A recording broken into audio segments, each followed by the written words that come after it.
মাঝে মাঝে আল্লাহ আমাদেরকে দুঃখ কষ্ট দিয়ে পরীক্ষা করতে চান, এগুলো আমাদের জন্য খারাপ নয়। এই দুঃখ কষ্ট বিপদ আমাদের কোমরকে সোজা করে, আমাদের পায়ের মাটিকে শক্ত করে, চিল্লায় বলেন ঠিক কিনা? প্রতিকূল পরিবেশে কিভাবে বাঁচতে হয় এই দুঃখ কষ্ট আমাদেরকে শিখায়। এজন্য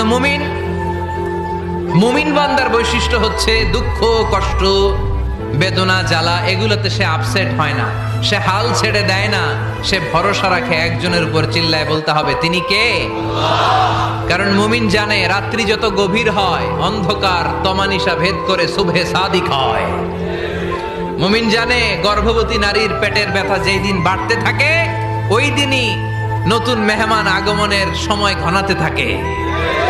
মুমিন জানে তার জীবনে দুঃখ কষ্ট বিপদ যত বাড়তে থাকে সুখের দিন কাছে আসতে থাকে। কৃষ্ণ বলেছেন সব সময় তোমার জিহ্বাটাকে আল্লাহর জিকির আর প্রশংসা দিয়ে ভিজিয়ে রাখো।